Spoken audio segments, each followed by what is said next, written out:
Hey y'all, welcome to Shade in the City. Happy Sunday. I'm here to give you guys the recap for Beyond the Gates 157 and 158. We're going to combine it because we all know Friday's episode was kind of But if you guys haven't already, please go ahead and do me a favor. Go ahead and hit that like button, y'all. And I wanted y'all to meet the guy that keeps interrupting my videos. Y'all meet Maximus. Maximus, say hi. Maximus, say hi. Good job, Maximus. So as y'all know, that's my neighbor's dog, and he likes to. Okay, Maximus. Okay, outside to your mama house. And he likes to come and interrupt my videos and bark at my door until I let him in. So, because I have been ignoring him for the last 3 days, I felt wrong, and so I had to let him in today. Please forgive me in advance if I make too many, no limit, what I'm saying, cash money references in this recaps because you know what I'm saying. I had a great time listening to verses last night. I was wobbling. I was shaking and shaking. I was dropping, and now I think I have appendicitis. And let's go ahead and get into this recap of 157 and 158 of Beyond the Gates. Hey. Lights drip on the skyline paint. Shade in the city, true hit like a banger. I said it, I meant it, no need for disclaimers. Haters right away, but they just false claimers. Concrete beats are heavy like cinder. Looking for one, but the streets feel winter. No filters, no edits, I'm raw with my splinters. My life a movie, they watching us trailers. I'm not gonna hold you. Shade in the city, the vibe and the mold. You like and subscribe if you're feeling the vibe. This is my word, I just let you inside. City to city, I'm not gonna hold you. Shade in the city, my words gon' console you. Like and subscribe if you're feeling the vibe. So Randy and Haley are on the phone, and she tells Randy that she gave Bill his first little dose of poison with his little evening tea, right? So she feels that, now that Danny is preoccupied with Andre, that Bill has realized the error of his ways, and he's doubled down on their marriage. And so Randy said, well, yeah, because he cheated on her with you. I mean, and so Haley said, but I've been married to Bill longer than I've been married to any of my other husbands. And I said, I thought you was just out here scamming. Now you got husbands? You a bigamist? And somebody said that in the chat. And it'll be dope if she can't get from that policy because she's actually married on paper elsewhere. I forgot who said it, and I apologize because I'm trying to get through this review because I want to make sure that I get this out to y'all before Monday comes out. Okay. So I'm not going to go through the comments, but I love you and thank you for saying that because that's a great point. Drop down in the comments. Just wave your hand. I'll make sure I acknowledge it. Next recap. Okay. Oh no. So Randy's like, you going to change your plans? And Haley said, no. I'm going to be a rich widow. And then of course I'll share with my, dear cousin. She was like, but I need to see these policy documents to make sure, everything is in order. Get your things in order. Ain't that what they tell us, right? So she looked around the house and knows that, it must be in Bill's office because it is nowhere around this house. I've looked everywhere, and that's when Bill walks in. Bill walks into the room, and then Haley quickly gets off the phone and tells Bill, you look like a ghost. And so Haley hangs up with Randy, pretending like she was on the phone with Caroline looking for some documents. And then she changes the subject and tells Bill, you look really flushed, and offers to let me make you another cup of tea. And I said, if this isn't given, get out. Okay. So they get interrupted by a call from Caroline telling Bill that he needs to come to the office to cover for Tomas because he's in the hospital. But Haley's trying to keep Bill in bed. And he said, oh, no way, no, sir. I don't play about my money. And so, of course, she's irritated to have her plans diverted. And I'm going to just throw my line out there, y'all. Haley going to do something to Caroline. Caroline is getting in the way of collecting her payment. Getting in my way. She's getting in the way. She has to go. All right. So Tomas comes stumbling to Garland Memorial in pain. Kat goes to ask Shanice for help, and Shanice notices that Tomas is in severe pain at that point. And so he tells her that, I pulled a muscle. And he keeps stumbling over his words and trying to explain. So Kat blurts out that, look, I broke that man's penis.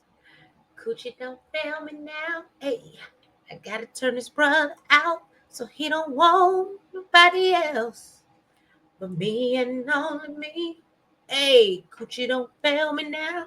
I gotta turn this nigga out so he don't want nobody else but me and only me. But then Shanice is like, she's trying to get more information, and that's when Kat explains that we was trying to try something new. Down at the Orphe Jeans, Tyrell and Samantha, they're sitting there, and June comes over and notices all the college brochures, but she assumes that it's homework. No, Tyrell explains that he's trying to decide where he wants to attend, but he's unsure because he has so many options, right? And so she's like, oh, that's just beautiful that you have that many options. But Tyrell is concerned about being accepted. And, he's just wanting to make Martin and Smitty proud. And June lets him know you already are. You're already making all of us proud, right? And so he thanks June for the kind words, but he's distracted when he sees Jessica walk in. June is like, what's that? And, Tyrell's very mum. And so Samantha was like, that's his ex-girlfriend. So June was like, oh, did that little girl break your heart? Because, we ready. Come on.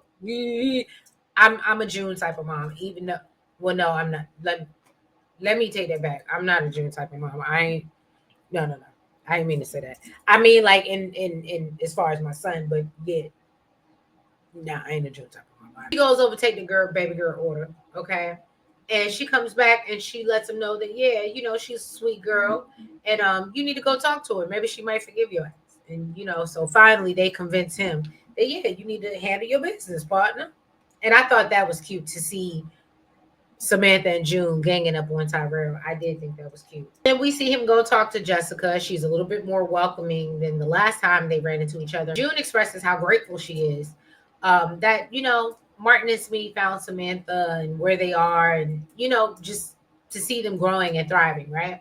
Samantha agrees that she's happy to have her fathers, but also have June in her life now. They switched the subject to this boy Nathan, right? And her trying to grab his attention and likes, and so June is trying to get her to explain the likes and social media, what I can get where and understand where Sky gets irritated. June realizes, oh, so it's not about the likes of everybody; it's just about this boy. And June looks over her profile and she's like, well, your photos are a little ordinary and you're a Dupree. You should show that off. And so I love when Samantha said, well, damn it, we learned from Chelsea that, we got to be cautious. June suggests, yeah, you can use some discretion. But the first discretion is put some more damn clothes on and stop wearing, these little things, trying to be a attention getting. Okay. I guess we can trust June to give good advice. We see Martin and Smitty at home and they talking about, and Tyrell's about to go off to college. Then Samantha's about to go after him. And so they're like, well, why are we talking about the future? Let's talk about now, bitch. It's my house and I live here. Okay. And they would say, we ready to get down on it. And that's what they wanted to do.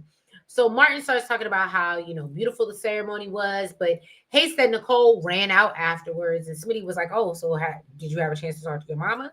And Martin was like, nah, we've been playing phone tag. And I went up to, but I plan on going up to the hospital, trying to catch her, link up with her. And so he asked Smitty, well, what do you got planned for the day? And Smitty tells him, well, I got some stories to work on. And, I got to plan and schedule our second honeymoon. And I said, okay, Smitty, Martin, Smarty. Okay, I see y'all.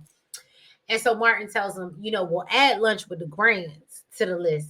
Because, since they missed the vow renewal, they want to treat them. They said, can I take you out tonight? Martin shows up at the hospital, right? And he runs into Kat. And so she's like, oh, what are you doing here? But she's like, my bad. I am so sorry for missing your vow renewal. And he's like, nah, it's good. And, I understand you, trying to work on your relationship. I understand from trying to work on my own that I get it. You know what I'm saying? And so he was like, well, why are you here? Is there something going on with your health? And so Kat said, nah, not unless you can be unalive from embarrassment. And then he was like, well, what are you talking about? And she was like, have you ever broken Smitty's penis? And Martin said, hold on, wait. Run it back? I loved this scene. Like I said, when I first watched it, because I was in and out, and I guess because it was Kat and Tomas and I was annoyed. But when I rewatched it, this was hilarious. And Martin and Kat together are Mwah, chef's kiss. So Martin was like, well, why would you ask me that? And Shanice interrupts and tells Kat, well, the doctor is examining the patient and, the affected organ. And so Martin starts ragging on Kat. Oh, you was super freak. Super freak. You was wobbling, wobbling. Shake it. Drop it. Take it. Oh, he was like, oh, you making up for lost time. Kat was like, you can't tell this shit to nobody. Okay. And so he was like, yeah, but I still don't know the logistics. And he was like, well, this was this some type of 50 stages of gray stitch? And Kat explains, I was just trying to figure out what I like and what I don't like. And so Martin has fun teasing her and tells her, well, you know what? All that's important is that you get back on the horse. Okay. And so he said, I won't mention this to the grands when we go to lunch with them. And I was like, well, why would you do that, Martin? That was so terrible. Like, if my sibling did that, like, I wouldn't, if anything, I would be worried about my little sister or my older sister telling, like, my cousins or one of my friends, but, like, thinking that they would say it to my grandparents or my parents. Oh, my God, in heaven, on today, as they say. He said, but I plan to tell Smitty because we ain't keeping no more secrets, and this shit is funny. Okay. Bill shows up at the office to do his deposition, and Caroline fills him in on Tomas, but mentions how he still needs to, be on top of his health as well because of his recent stroke. And Bill tells her, look, I understand Haley done got you concerned, but she's just a wifey mode. And Caroline responds, well, I'm your work wifey, and I'm in work wifey mode. And I said, Danny already mentioned that. She was like, what, is he screwing Caroline? You ain't tell me Danny ain't dropped that nugget for a reason. She ain't just say that to be petty. I don't think so. But anyway, y'all said she just like her job. Okay. Bill reassures her, girl, you ain't got nothing to worry about. And so he tells Caroline that she was right and thanks him for, telling him about himself. And he brings up the file that Haley was looking for. That's when Haley burst in the right. Hey, baby, how you doing? She was like, I work with Caroline. I work with Caroline to figure it out. You going on in that position with the Akins people, whatever their name was. Okay. So Caroline was like, oh, and then once he leaves, she was like, well, do you want me to help? Let me know what file it is, because Caroline is on top of her. And Haley said, nah, you should actually go help Bill. And she said, you know what? I'll find what I'm looking for. So once Caroline leaves, she was like, this nosy man. So she gets a call from Randy asking her, is everything all right? It sounded a little, and she was like, nah, I'm trying to find a policy. So Haley lets him know, I'm looking for it now. And she's still looking around for the policy. And Randy said, well, check the safe, because that's where they get that money. You know what I'm saying? Give me the safe. And so Haley thinks, well, no, it's probably going to be in Bill's computer. He was like, well, but you got to figure out the password. And she was like, well, the password is me, of course. She was like, that's why I keep you around. And Randy said, yeah, because I'm family. I'm useful. I get the best identities and untraceable. Before Haley cuts him off and tells him, I got into the computer. And then just in time, Caroline walks in and interrupts, trying to bring Haley some tea. And so Haley was like, look, yeah, no, girl, I found the file. I just need a number. So I need you to go do that. So she gets back on the phone and tells Randy, Caroline's really pushing her luck. Watch what I tell y'all. She's going to be more worried about offing Caroline before she is offing Bill. Because Caroline's on her shit. Back in Orphe Jeans, Tyrell and Jessica are talking about the stresses of applying to colleges, and he brings up how she went ghost on him, and Jessica had to remind him that he deserved that. She was like, and honestly, no shade, I went no contact because my parents been on me about, getting into college. This is prime time. She changes the subject. She was like, well, how things are going, going between your dad. So Tyrell explains they're doing much better now. And so Jessica was like, well, we need to go back to class. And Tyrell was like, thank you so much for just allowing me to share your space. And so he's like, yeah, will you be my date to the, soiree situation, a little Halloween dance or whatever. And so Samantha agrees, and she was like, let's talk about costumes tomorrow, because he's talking about being mild. But she said, I ain't doing that shit, but we'll figure it out. How can I be Zendaya? Martin returns home. Smitty was on the phone, but he's like, oh, well, how did things go with Nicole?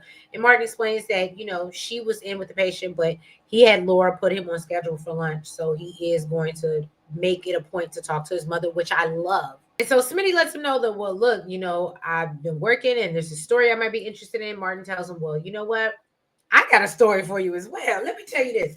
So, of course, Smitty is in disbelief when he hears, as Martin is sharing and, about the whole Cat Tomas situation.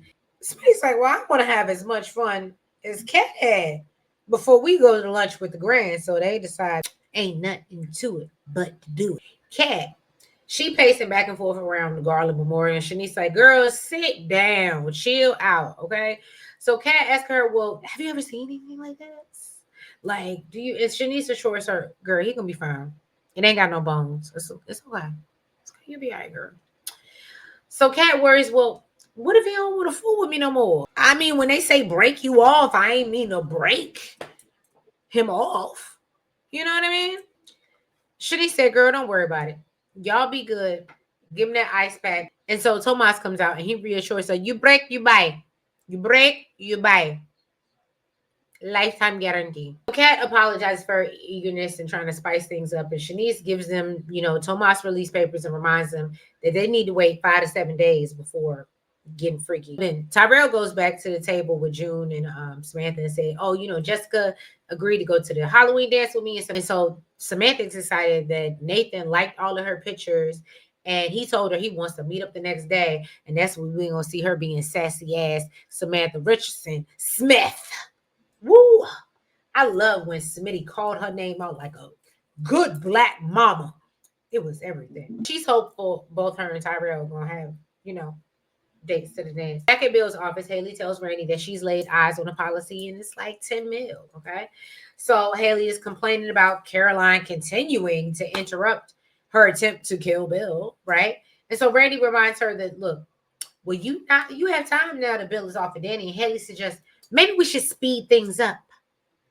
And I said, why? Okay, why? I don't like this. You trying to kill my Bill. I don't like that now. And so Randy is like, nah, Haley, I don't think you should. And she hangs up the phone and she goes to put more poison in his tea when Bill walks in and he's reluctant to drink it at first. She's like, you should drink it. I just want to make sure, okay, Bill. Just want to take care. Let me cater to you because, baby, this is your day. Do it. She was trying to give him all of that, right? And so he was like, nah, this shit is nasty and it's cold. And I'm the same way. I don't drink tea, and I'm not even gonna hold you.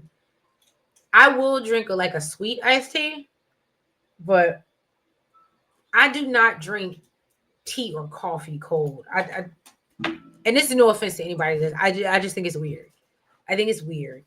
I feel like certain things are meant to be hot, and one of them is like coffee and tea. So for all y'all that love the frappuccinos and the iced coffees, shout out to y'all because I just can't do it. And so she said, I'll give you something a little warmer later, but you shut up and drink it. And she told him to drink that shit. And so that's what happened. And that was episode 157. And let's get into episode 158. All right. So we see Chelsea down at the country club and we see Madison. Hey, girl, where you been? We missed you. I was asking about you. I literally was asking about you. Okay. So she's going on about, Chelsea's like, oh, Naomi's not opening up to me. And I'm worried after she, ran out of Bill's house after Haley mentioned babies. And so Madison tries to get Chelsea to see maybe it's possible that Naomi is handling her own issues on her own. So Chelsea's confused by Madison's response. And Madison brings up how, sometimes it's best that you respect boundaries. Okay. When Naomi is ready to confide in her, she will. So Chelsea is complimenting Madison on how rational she is in this moment when she gets a text and she goes off and she's like, God damn it. Just leave me alone. Just leave me alone. Leave me alone. Her mama is a very, she's a spiritual person like myself. She like crystals. She like, I don't even know if she like Bibles no more. But she like all the things. She like all the things. She doesn't believe in Madison's like world of medicine because it's science. And so I get why they're having a problem, right? And so Chelsea is trying to convince her that it can't be that bad and you should be able to teach her to respect boundaries. And Madison is like, yeah, but in the best way I told her to respect boundaries, I can get a job. It ain't a nigga that job. Snip, snip, ho. Snip, snip, ho. And so Madison just tries to explain to her that, being a doctor is as core to me as being a lesbian. Chelsea can't accept that. So then she, I think, goes off to the bathroom, and Chelsea decides to go on her social media and post something to her followers, their opinion. If somebody was going through it with a parent, would you help them bring them back together? Some shit like that. That won't none of her place to do. And I said, oh my God, you and Naomi. Oh my God. What are you in search? You just can't mind your business, lady. Vanessa runs into Donnell. Now, this was a good scene, okay? He reminisces on, you remember how we used to play tennis, Mom? We used to whoop up on Martin and Nicole. And he was like, can we run that back this weekend? And Vanessa said, nah, baby, we can't do that. We can't do that. So he was like, well, Mom, then what? And she said, nigga, you going back to school tonight.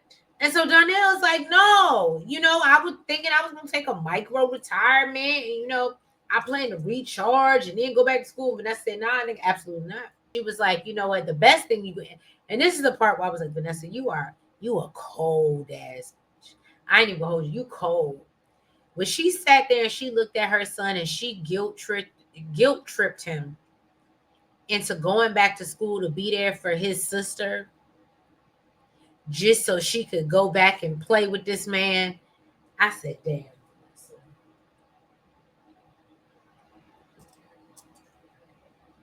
You a cold. I ain't called you. Ice, baby. Danny calls Ridge and said that she was going to decline his offer. I know I saw it on Twitter. I didn't really watch the scene. I forgot what I was doing at the time, but when I rewatched it, I know a lot of y'all were upset that it was Danny shutting down another opportunity because of a man. But if he didn't want to do it, I kind of get it. After she does that, she goes, sits down. Now, this I did get a lot from because this was the meat and potatoes of Friday's episode. Okay. So she spots Joey at Orphe Genius and she decides to have a seat. Okay. And so Joey's confused because he's like, well, I didn't invite you to sit down. She said, I don't need no invitation. So Danny lets him know, look, I got something to say. And, my reputation, I've been out here in these streets and I've done a lot of things. My reputation can't get any worse than being seen with your, precarious ass. She lets him know that, look, what I'm here for is about Vanessa because we go way back. She tries to get Joey to see that, Vanessa's grieving right now. And Doug's body is barely cold and they running around town gallivanting. But Danny warns that, things need to end before someone gets burned. And they both know it ain't going to be Joey. And so Joey responds, well, some people like to play with fire. I said, ooh. And Danny retorts, not if they lost everything in a previous blaze.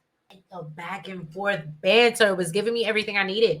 So she was like, well, what is Vanessa to you? And so Joey stops her and says, it's not like me and Vanessa ran off to Vegas to get married. And I said,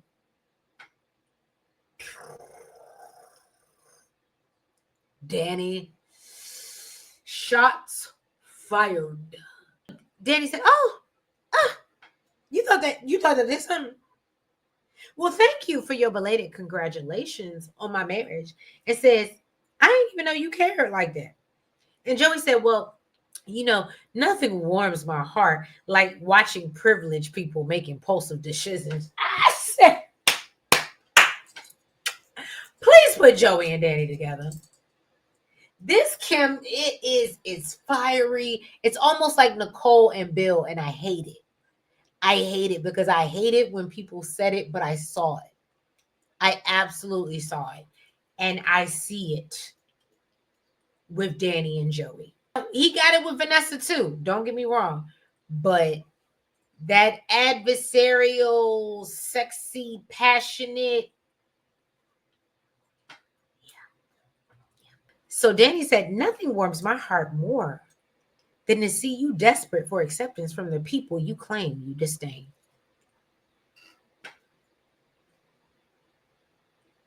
Okay. Then they go back and forth about Andre, and Joey bets her $10K that her and Andre's marriage won't last a year. Danny accept Joey's bet. Joey said, I want my money when TMZ breaks the news, okay? And so he tells her to, quit worrying about Vanessa before Vanessa actually walks in and asks, well, why are y'all talking about me? Because obviously she knows they're talking about her. And so Danny said, you know what? If you need anything, girl, that's my time to go. But if you need anything, you make sure you call me and Nicole first, right? Then we get into the scene that I know y'all don't care about, but we're gonna get through it real quick. Derek is at home daydreaming about surprising Ashley, aka Milk Toast. Shout out to Elaine with the news that he can walk. Andre shows up at the hospital, runs into Ashley. Ashley brings up the baby's Halloween party. Andre said, "I ain't got it to do," and Ashley tries to snitch Naomi out and said, "Well, she told me that Danny only married you to get back at Bill." Andre said, "You know what, bitch? Our relationship might be a little unconventional, but so is yours with that. So you know what? Why don't you stay out my business and worry about yours?" And then he goes about his business and said, "I'm going to go see my wife." Tools, correct? You know, Derek's struggling to stand when Ashley comes home. And then I honestly, whatever happened after that, I skipped the second scene. I ain't even gonna hold you. I did it for you and I did it for me. I did it for the people. Okay. Naomi and Jacob, oh my God. Naomi and Jacob are uptown. When he's trying to tell her about one of his cases, he realizes that the conversation is a little bit awkward because he had to say something about how they stole baby diapers or baby bottles or some shit like that, right? Um, and so then he's like, "Well, Naomi, this is like we can't pretend like you didn't just have a whole baby scare." And Naomi was like, "You know what? I don't want to talk about it again because I just feel like it's gonna make things worse." I understand where she's coming from. So Naomi wants to hit the reset, and she's trying to get back to where they used to be. And then she texts Ashley like, "Come on, girl, go meet us up here. We free. We single. Ain't got no kids." You know what I mean? She wants to get back into that vibe. She's trying to celebrate. Hey, hey, hey, hey, holiday. That's the mood Naomi was in. If we take a holiday. And you know what's so funny, y'all? And this is such a sidebar. The only reason I know like that song like that is because of Wedding Singer. It's not even because I like Madonna that tough. It's literally because of Wedding Singer and Adam Sandler. So shout out to Adam Sandler. Ashley and Derek join Naomi and Jacob, and Naomi tells her, girl, it's some and it's liquor. Hey, and it's getting thicker. Hey. And so Ashley's like, "Oh, okay. Well, if you drinking, obviously, but it's clear, obviously, they talking with their eyes. You know what I'm saying? It was obvious." So Ashley and Naomi start talking about wedding planning when Isaiah walks in and he's watching them from across the room, right? And so Jacob tells Naomi that, well, I feel like boring, Derek. And Naomi was like, "Oh, here he go, trying to seize the conversation." And I was like, "You mad or not?" So Jacob tells her, "No, that's not what I'm doing." And so Ashley was like, "Do you want to go to the bar and get a refill?"